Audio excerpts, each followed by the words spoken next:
नमस्कार, मैं गौरी आप सभी का स्वागत करती हूं। देख रहे हैं आप सी न्यूज भारत। खबर भदोही से है, जहां 78 लोकसभा भदोही के लिए नामांकन से लेकर जांच और नाम वापसी सहित सुरक्षात्मक और तकनीकी तैयारियों को जहां जिला प्रशासन अंतिम रूप देने में लगा है, तो वहीं प्रत्याशी चाहे दलगत हो या निर्दल, सभी एक दूसरे पर कटाक्ष कर आम मतदाताओं को अपनी ओर रुझाने में कोई कोर कसर नहीं छोड़ना चाहते हैं। नामांकन वैध होते ही राष्ट्रीय पार्टी अपने चुनाव चिन्ह ट्रक पर मुहर लगवाने के लिए विधानसभा सदर और आई भदोही हंडिया प्रतापपुर की खाक छानते नजर आ रही है। समर्थकों के साथ पार्टी राष्ट्रीय अध्यक्ष बाबूराम पाल ने प्रत्याशी एडवोकेट कृष्णदेव पाल के साथ में जनसंपर्क किया। कहा कि पार्टी को इस लोकसभा से सफलता मिलने पर रोजगार के द्वार खुलेंगे, बल्कि ऐसे जिम्मेदारों को जवाब मिलेगा जो अब तक सिर्फ खोखले दावे कर अपने विकास तक सीमित है। जब से 78 लोकसभा में हंडिया प्रतापपुर को अवसर मिला है, तब से उपेक्षाएं जड़ नहीं छोड़ सकती। आने वाला समय परिवर्तन की ओर है और आम मतदाता निर्णायक भूमिका निभाकर ही दम लेंगे। इस मौके पर अजय पाल, पंकज पाल सहित पार्टी कार्यकर्ता, पदाधिकारी, समर्थक उपस्थित रहे। गांव में हैं आप, अपने चुनाव को लेकर कितनी तैयारियां आज मजबूती दिए हैं? हम अपने चुनाव के लेकर पूरी भरसक प्रयास किए हैं। पूरी मजबूती के साथ हम दौरा कर रहे हैं। हर क्षेत्र, हर गांव में, हर घर जनसंपर्क कर रहे हैं। जैसा कि आज राष्ट्रीय पार्टी के सुप्रीमो माननीय बाबूराम पाल भी हमारे साथ हैं। सब अपने साथियों, पदाधिकारियों के लेकर जनसंपर्क मजबूती के साथ हर घर कर रहे हैं। आप अपने समाज को यहाँ कितना आप संगठित मानते हैं? हमारे समाज को हम संपूर्ण रूप से संगठित मानते हैं, क्योंकि इसका उदाहरण है, जहाँ जहाँ जा रहे हैं सब यही कह रहे हैं कि अभी तक हमके साथ छल हुआ, हमारा राजनीतिक भागीदारी समाप्त हुई। जितने एक बार लोग चले जाते हैं, लौट कर नहीं आते हैं। इस बार हम अपने भाई कृष्णदेव पाल के साथ, राष्ट्रीय पार्टी के साथ रहकर ट्रक का बटन दबा करके सदन में भेजने का काम करूंगा। इस बार हम अपने भाई के साथ रहूंगा, यही समर्थन मिल रहा है। इसका मतलब ये हुआ कि स्थानीय को ज्यादा तवज्जो मिल रहा है? अवश्य स्थानीय को ज्यादा तवज्जो मिल रहा है, क्योंकि मैं यहाँ का, हमारा जिला है, मैं यहाँ का मूल निवासी अजयपुर का हूँ। हम यहाँ के दुख सुख को जानेंगे। जनता के जो बाहरी आए हुए हैं, बीजेपी ने बाहरी भेजा, सपा ने बाहरी भेजा, वो आंतरिक रूप से क्या अपने परिवार के दुख सुख को, भदोही की जनता को दुख सुख को जानेंगे? कुछ नहीं जानेंगे। यहाँ का रहकर मैं इनको हालात को जानता हूँ, उनके हालात को सुधारने के लिए भरसक प्रयास करूंगा। आपका कार्य क्षेत्र या मैदान क्षेत्र 3 विधानसभा भदोही में, 2 प्रयागराज में पड़ता है।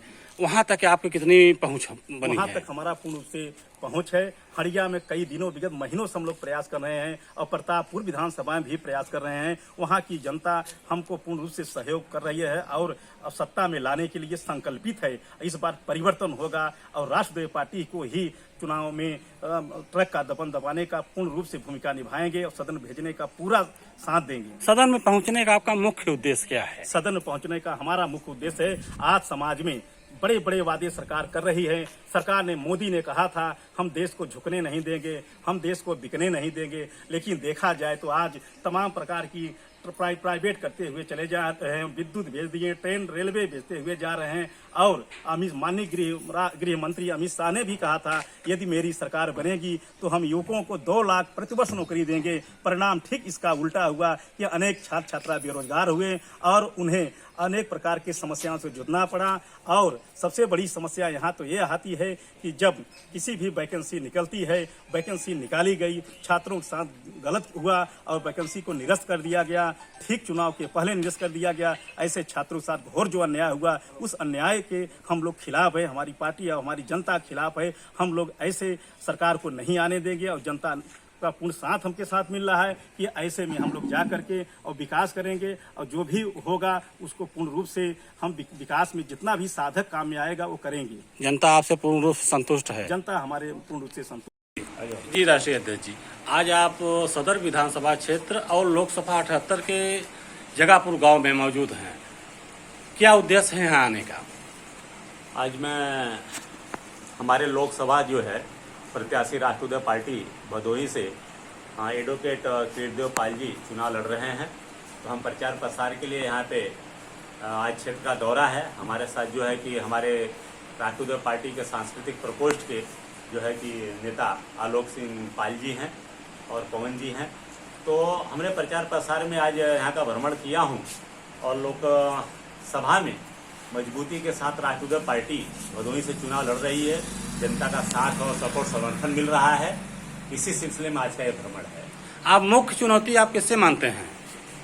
मुख्य चुनौती अगर सही मामले में देखा जाए तो भदोही हमारे प्रत्याशी के सामने कोई है ही नहीं, क्योंकि यहाँ पे जो भी प्रत्याशी हैं सब एकदम नए हैं।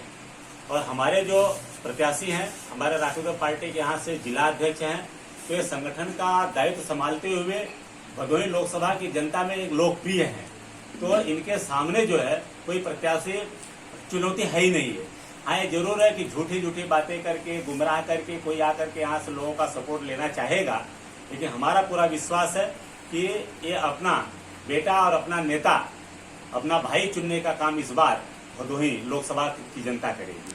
समस्याएं अनेक हैं, इसके निदान को लेकर के आप लोगों ने ऐसी कौन सी रणनीतियां बनाई हैं कि आप सफल हो पाएंगे? देखिए, समस्या सबसे बड़ी हमारे यहाँ रोजगारी की है, और इसके लिए यहाँ तक जितनी भी सरकारें यहाँ पे केंद्र में रही या प्रदेश में रही, किसी ने ध्यान दिया नहीं। और हम जहाँ तक देख पा रहे हैं, चूंकि मैं गड़रिया समाज से बिलोंग करता हूँ, पाल समाज का बेटा बाबूराम पाल, यहाँ पे देख रहा हूँ तमाम अवसर है उद्योग धंधा का। हमारे देश में पशुपालक इस देश के मालिक रहे हैं, किसान इस देश के मालिक रहे हैं। आज ये पशुपालक और किसान का जितना हक अधिकार, रोजी रोजगार था, पूरा भारतीय जनता पार्टी ने छीन रखी है। और सबसे बड़ा दुर्दशा आज गाय का है। गाय, हमारे देश में एक समय था कि जब हमारा पशु से हम खेती करते थे, बैल से, तो गाय को हम माँ मानते थे और बछड़े को भाई मानते थे। लेकिन आज भारतीय जनता पार्टी के शासनकाल में सबसे दुखी वर्ग कोई है तो गाय है। गाय को कैद कर दिए गौशालाओं में, वहाँ भूखे प्यासा मर रहे हैं, उन्हें खाने की व्यवस्था नहीं है। तो हम राष्ट्रीय पार्टी को जैसे ही मौका मिलता है सत्ता में आने के लिए, तो सबसे पहले इस गाय को वहाँ से मुक्त करके ये हम किसानों को, पशु पालकों को देंगे। और जो गौशाला में 900 रुपये एक गाय के पीछे सरकार दे रही है, तो हम पशुपालकों को देंगे, किसानों को देंगे। और खर्च करिए, अगर 20 गाय भी एक पशुपालक पालता है, उसको 900 के हिसाब से 18,000 रुपये मिलता है। तो 18,000 पशुपालक अपना और अपने परिवार का भी भरण पोषण कर लेगा, और 20 गाय का भी भरण पोषण कर लेगा, उसको घुमा के चला के खिला करके। तो गाय भी खुशहाल, पशुपालक भी खुशहाल, और उसको रोजगार भी मिल जाएगा।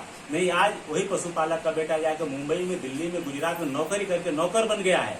और एक गाय गौशाला होने के बाद भी, छुट्टा गाय की वजह से भी आज सड़कों पे एक्सीडेंट हो रहा है, मोटरसाइकिल से, 4 व्हीलर से। आप ट्रामा सेंटर जाके देख लीजिए, तमाम एक्सीडेंट की वजह से लोगों का हाथ पैर टूटा हुआ है। तो जब गौशाला हम पशुपालकों को दे देंगे गाय, और किसानों को दे देंगे, तो ये एक्सीडेंट भी रुक जाएगा और रोजगार भी यहाँ मिल जाएगा। और बड़े शहरों पे जो लोड हो रहा है, यह भी कंट्रोल हो जाएगा। पुनः हम देश के जो मालिक थे, पशुपालक, किसान, इनको पुनः मालिक बना करके रोजगार देने का काम करूंगा। स्थानीय बनाम बाहरी को लेकर के आप क्या कहेंगे? यह स्थानीय बनाम बाहरी भदोही की जनता अच्छी तरह समझ रही है कि यह अलग अलग रुपया, बहुरुपया बना करके भदोही की जनता को ठगने के लिए आ रहे हैं। इसीलिए भदोही की जनता इस बार राष्ट्रीय पार्टी के प्रत्याशी, अपना भाई, अपना बेटा कृष्ण देव पाल, राष्ट्रीय पार्टी का तो अच्छा है, सौभाग्य है कि कृष्ण, भगवान श्री कृष्ण और देव के रूप में आ रहे हैं, भदोही के लोकसभा के क्षेत्र की जनता की सेवा करने के लिए आ रहे हैं। भदोही से सी न्यूज संवाददाता सुनील की रिपोर्ट। इस खबर में बस इतना ही। देश दुनिया की बड़ी खबरों के लिए देखते रहें आप सी न्यूज भारत।